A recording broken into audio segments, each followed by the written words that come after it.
Welcome, Jim Plaxco. Thank you so much for spending some time with us this afternoon. If you wouldn't mind, please share a little bit about, your background and how you came to be involved in space. Hi, thank you very much. It's great to be here. Actually, the bulk of my background is in corporate IT, information technology, software engineering, network engineering. That was my master's degree, computer science. But before that, since childhood, I have been interested in space exploration, and I think that has fed into my being a technological optimist, because if you really think about it, so many of the problems that past generations had to deal with have been solved by advances in technology. So as a child, the Apollo program thrilled me. Loved reading books, nonfiction books about space, inspired by the accurate representations of what space settlements could look like. People typically will reference Chesley Bonestell at this point. And so that had a great impact on me. I became a member of the National Space Institute in college and followed space activities. And then one day I saw an announcement in my new issue, and it said there was a space event going on in Chicago, and that turned out to be an event at the Field Museum that was sponsored by a couple of the local chapters of the L5. I went to that, and that was, I want to say 1987, and I was kind of roped into the space activist community and have been active at varying degrees ever since. Excellent. Now, was the L5, did that originate in Huntsville, or what's the backstory on L5? Well, I'm drawing a mental blank on the founders. The founder, his wife, there were several founders, basically out of, I don't recall if it was New Mexico or Arizona, and I'm completely blanking on names at this point.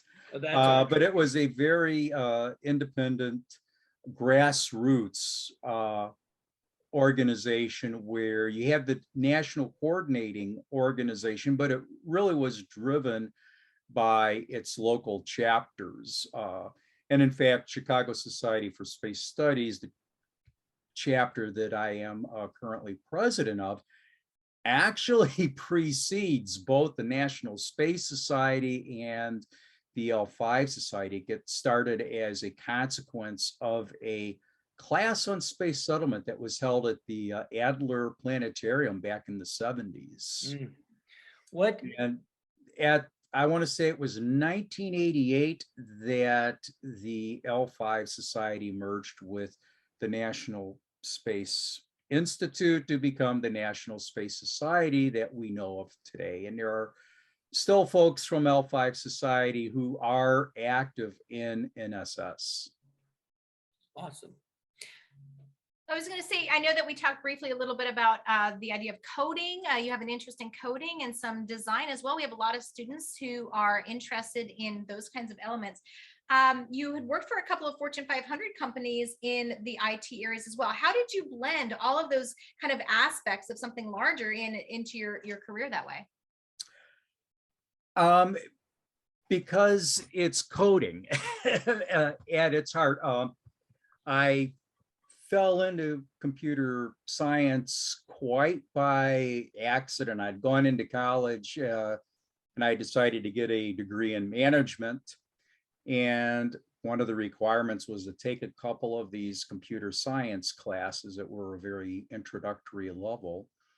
So I took one. I thought it was kind of weird. So I decided to take another one. Still thought it was weird. Took another one and then another one. And one thing led to another, so that I wound up ditching my management degree and decided I wanted to go for an economics degree because I also enjoyed those classes very much, and then go to graduate school because that's where all the really interesting computer science classes were. And the thing I like to tell people in terms of a story is that of the book knowledge I got from having a master's degree in computer science, I never used any of it. It was completely worthless to me the entirety of my professional career. But the truly valuable lesson that I got out of these classes was in terms of how to think about solving a problem, breaking it apart, and implementing a solution in code. That was the critical lesson. So it's a small step for me anyway, to go from writing software to do queuing theory, for ports in a computer network, to creating noise fields to create generative art. It's a question of figuring out what you want to do, how to break the problem down, and then how to write code that will solve that problem. So it's like breaking it down into these smaller parts to build it back up almost into something. Well, in terms of approaching, in one sense, you write a computer program one line at a time, but those lines of code are not independent of one another. It's an entire system of dependencies and relationships and interrelationships. And so that was the critical thing. So fortunately, after all these years, I still love programming, Right. and as well as web design. I was earlier this year, I retired as the National Space Society's Director of Information Systems, Right. which was a wonderful position, challenging, because the world is always changing in the computer field. Right. They say that war is where you get lots of technological advancements, but I would say these past, let's say 40, 50 years, as far as computer science, I don't even think you're old enough to be a punch card kid if you wrote programs with punch cards, but I had to learn basic Pascal, COBOL, Fortran, sort of in that where you just had DOS, right? The kids today, they call it programming, but really they're manipulating something, some sort of dashboard a lot of times on top of something underneath, like the Scratch for the Python. Are you old enough to even know what punch cards are? Did you ever use punch cards, or did you start in there with Pascal, COBOL, Fortran? Where did it start for you language wise? I'm old enough to remember the movie Jaws. And the relationship here is we had a card reader that we nicknamed Jaws because of what it did to the punched cards.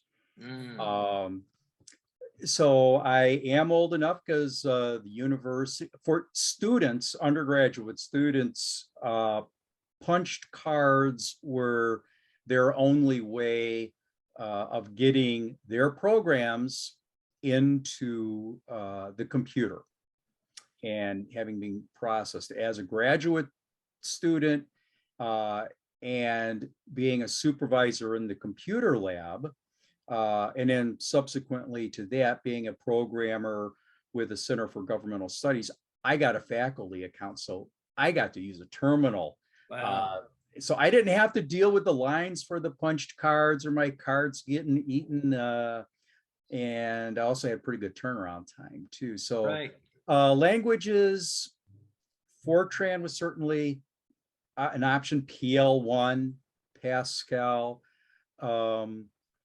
COBOL was the big language because that was for use in the business world. But at the graduate level, the professors really look down on COBOL. Real programmers don't use COBOL, you know. So Wow. we were very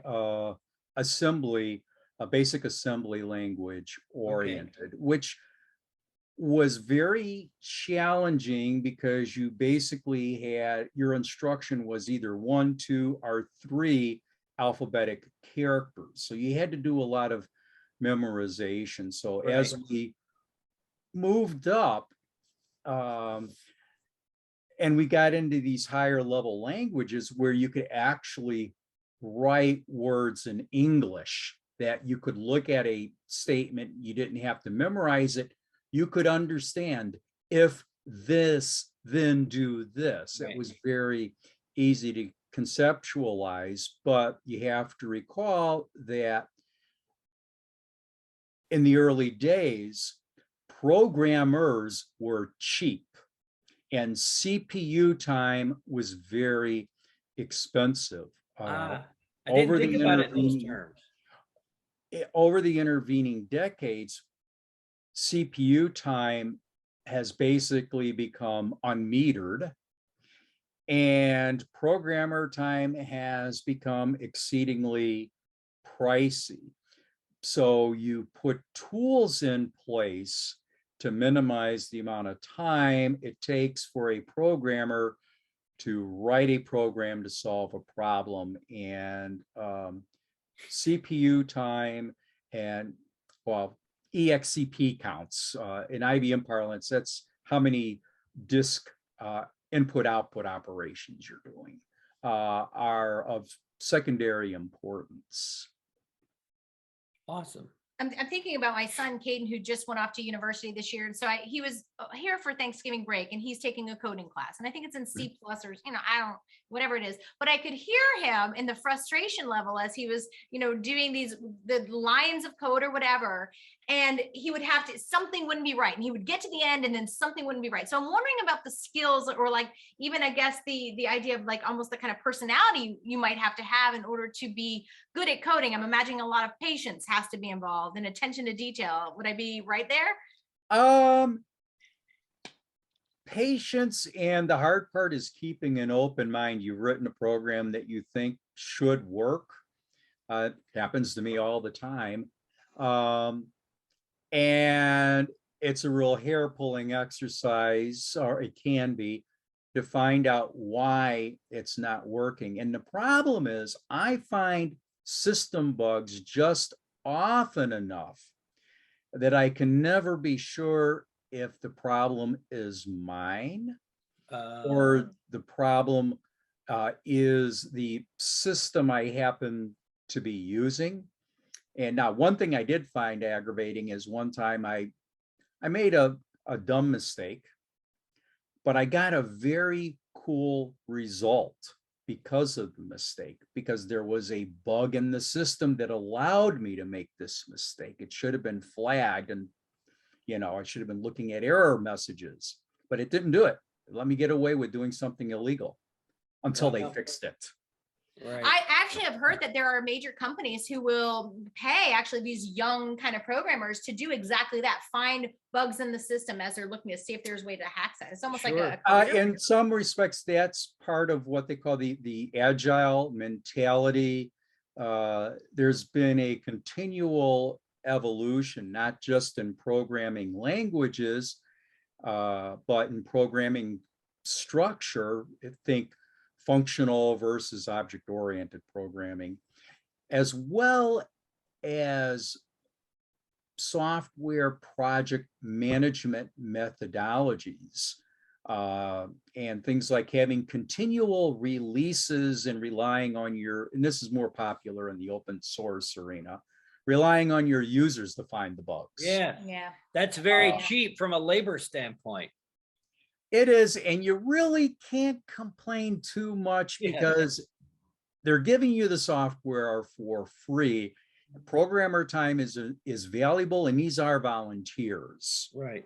So I'm willing to give open source software much more leeway in terms of documentation or lack thereof, as Right. well as, encountering errors, because it happens even in, commercially released software, because Understood. we're human. Right.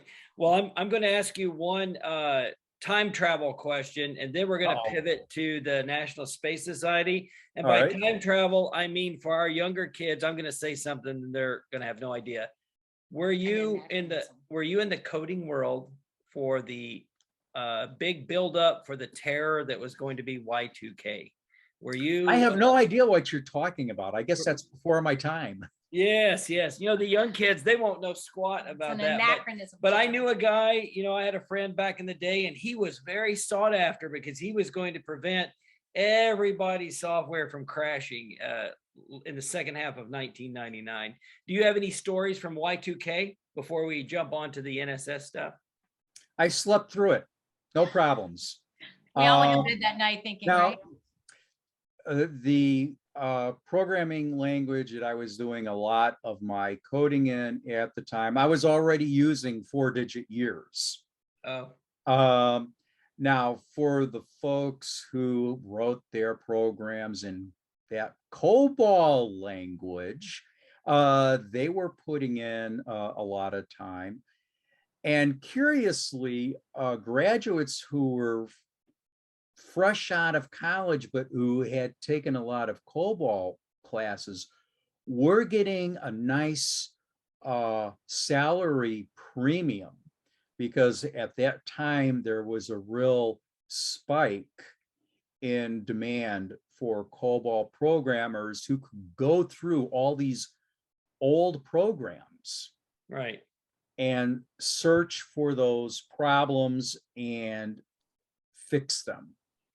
Right. So it really depended on, one, the nature of the company. Newer companies really didn't have that problem. It was older companies, older software that had been in service for a very long time that, were most vulnerable to doing things with the 2-year dependency.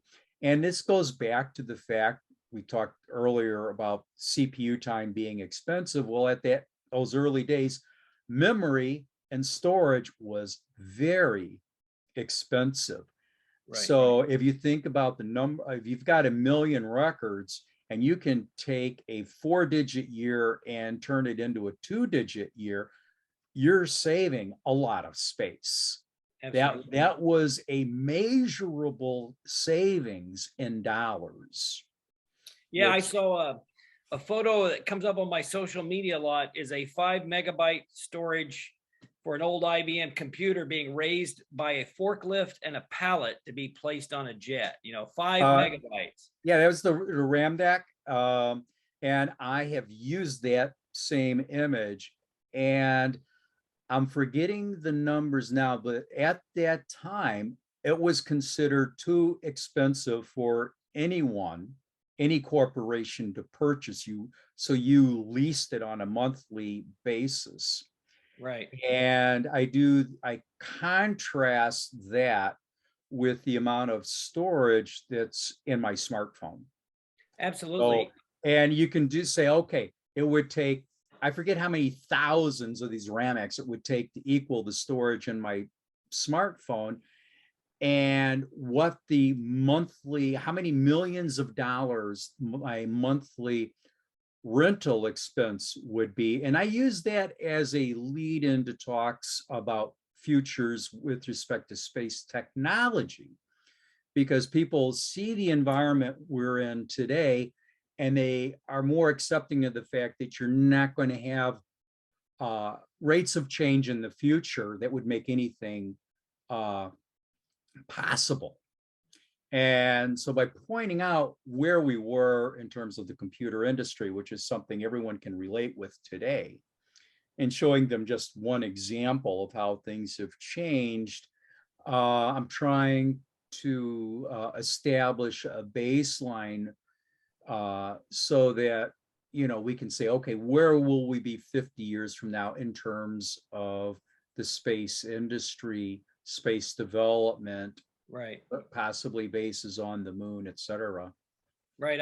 I see commercial space travel analogous to commercial airlines, in the 1930s, right? Where we're transitioning from the government has to underwrite everything to the capitalists have figured out a way to make some money, and we're off to the races. But I would like to pivot, go ahead and comment on that. And then I want to talk about some NSS items with Sure. you.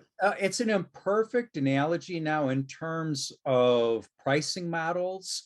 Airline industry pricing has been used for the suborbital human spaceflight industry, but it's not a strong model. Orbital, there's really a very poor correlation between the airline pricing models and human orbital space models. And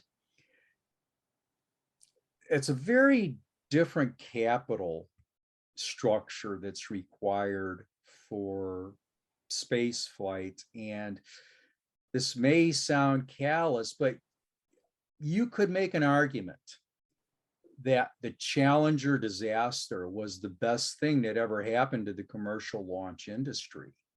Because prior to that, the US national space policy was that our government is going to launch everything into space. And to the extent that we can, it's going to fly on the space shuttle. So we virtually drove the domestic launch industry, into extinction. But there was a very serious reevaluation of this policy in light of the Challenger disaster. And that resulted in a dramatically different policy that said, okay, if you want to launch if you're a commercial payload and you do want to launch on the space shuttle, you have to have a really, really strong justification. Right. Versus before that, it was like, you will launch on the shuttle. Right. And, and for our listeners, especially our younger folks that are kids that are listening, at one time, the military, they were going to launch shuttles from Vandenberg. I believe they spent considerable amount of money to be able to launch from the West Coast as well. But that was scrapped immediately, I think, after the Challenger accident. This all ties back in, and this is similar in some respects to the International Space Station. NASA wanted a shuttle. There was the Space Task Group that says, we want to go to Mars, we want moon bases, we want a space station.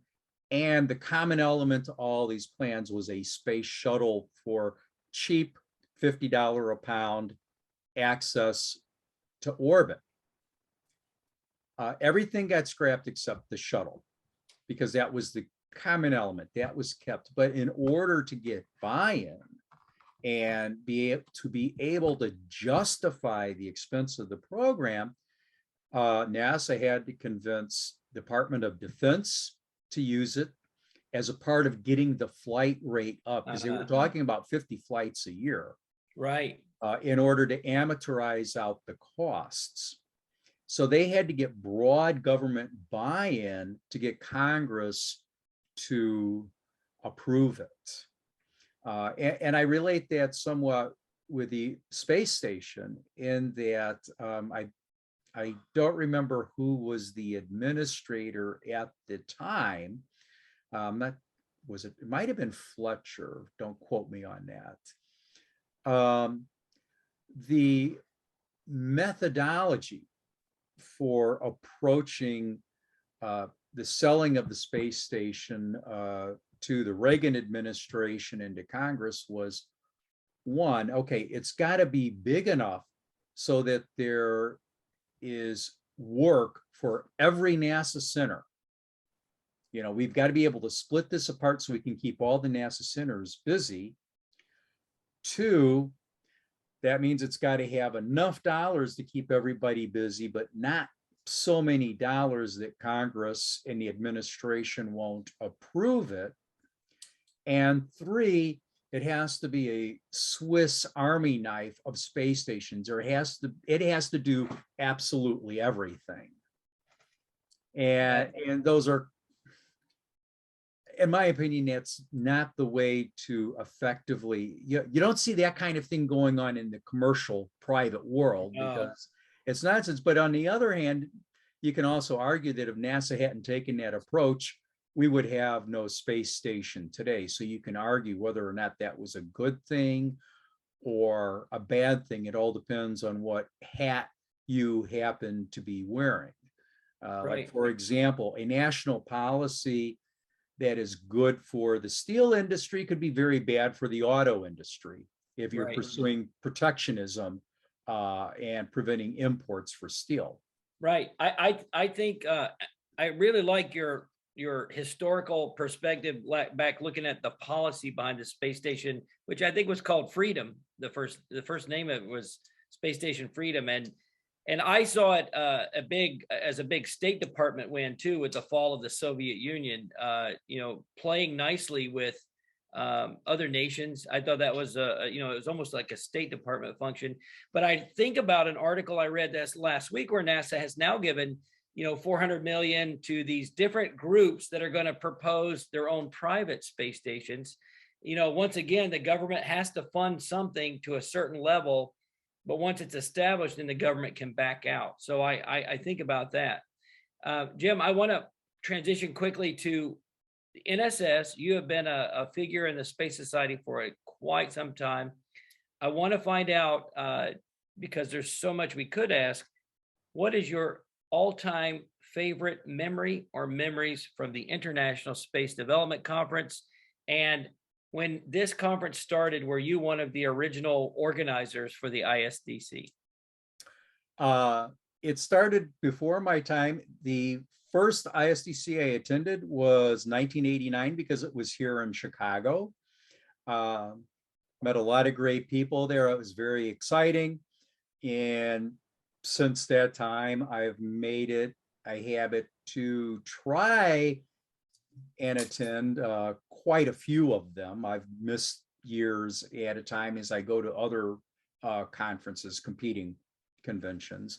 I'd say that my favorite memory has to be getting to meet and talk with Jeff Bezos a couple years ago at the VIP reception that was held in his honor. So, LA, Los Angeles? Yes. Yeah. 2019. There, right? Yeah, I was there with kids. He did a session for students. Yes, I've seen the photograph of that. Yeah. Yes. That was a good conference. So that was a good memory because I got to spend some time speaking with him. So that was great. And fortunately for me, the convention's photographer happened to take a photograph of me and he sent it to me. So there's this great photograph of me face to face with Jeff Bezos. So that was great. But there's been a lot of very good memories, whether it was from,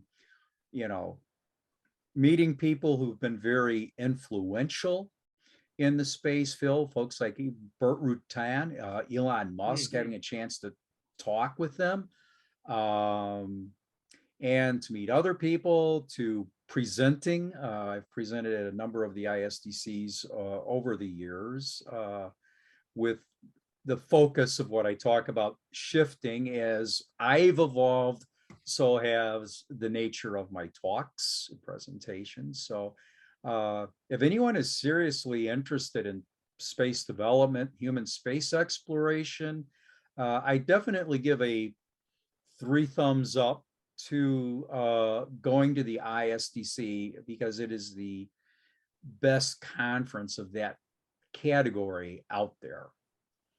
Very good. I know that from my standpoint, I decided I would try to do space settlement competition entries with kids from different countries working together. So that's how I got to meet and work with kids from Peru and Chile and Japan. And in LA is where one of our teammates was from China. and Peru and Chile. And the Peruvians, the Chinese kid, and the American kids all hung out together and went to In-N-Out, in LA. So that was a good time. Wonderful conference. So we're getting near the end of our time, and we have one last question for you. Well, I think you've answered a lot, and obviously this has become like a diverse talk, and it's gone from coding into space. And so what I'd like to do is just kind of take it back to the coding aspect for a second and ask your advice for any of the students. We always end with an advice question for our student listeners. So any of our kids out there who are thinking about going down a path where they're excited about computers, they think they want to program them. You've had so much experience with the different backgrounds in computers. What would you say to these kids today as they're heading out? Wow, that's a challenging question to answer, because what motivates each of us is so distinctive. I've got two kids, neither of whom would go into computing, so they both went into chemistry of all things, which for me is much harder than programming and computers. So take some introductory classes, and there's plenty of YouTube videos out there, plenty of online resources. Just try your hand at it. If you want to try making music computationally, there's a great open source software out there called Sonic Pi, which is pretty easy to learn and much more straightforward than there's another language called Chuck, which is definitely challenging. If you want to get into something that's got a low level of entry, but it is hugely versatile in terms of what you can do with it, I would say investigate Python as a language. If you're really into creative coding, you want to work with images and make algorithmic art, make pictures, manipulate pictures, I would suggest that you look into the processing programming language. It too is an open source language. There's a huge user community out there. Try it and see if you like it. As I said, the first computer science class I had, it was an introductory class. It puzzled me. And it was that puzzlement that led me to take another class. And I guess it was just the fact that classes left me scratching my head a little bit. That's what led me to continue to pursue that field. And as I say, here I am all these decades later, and it's still fun. And what I do today is nothing like what I did 10 years ago, which was nothing like what I did 20 years ago. So because it's ever evolving, if you want to get involved in a field that's continuously evolving and not static, I would say computers is definitely a way to go. Awesome. It just seems so diverse just by the different numbers of languages that you've mentioned in this brief amount of time. You know what I mean? Like, it just seems like when you hear coding, you're like, oh, it's just one little thing for a kid. But by the time you're an adult with a background as wide as yours, it seems like you've taken the opportunities. You said, I don't quite see what this is about, but it led you down a path that you ultimately were able to kind of use as your career. That's pretty great. Right.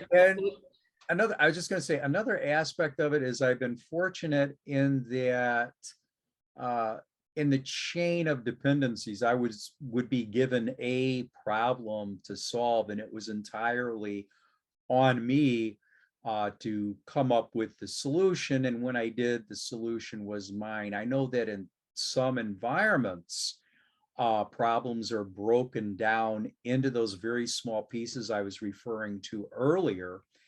And a person as a programmer may be responsible only for that one very small piece. And so that's a very different type of environment to be in. But if you're talking about programs that have 100,000 lines of code, if you waited on one programmer to get that all done, you'd be waiting a very long time. Right. So, Mr. Jim Plaxco, I want to thank you for spending time with us. I will encourage everyone, if you would like to meet Jim personally, then you should probably attend the 2022 International Space Development Conference, which will be held in May in Northern Virginia, in Arlington, Virginia, this year, just outside of Washington, D.C. I know that we plan to be there with students, and you will meet folks like Mr. Jim Plaxco. Most likely he will be there. Is that a fair statement? Actually, I am planning on being there. Yes, very good. All right. And once again, thank you for your time. We had a wonderful conversation. I love the historical perspective. Thank you. And we look forward to seeing you real soon. Thank you.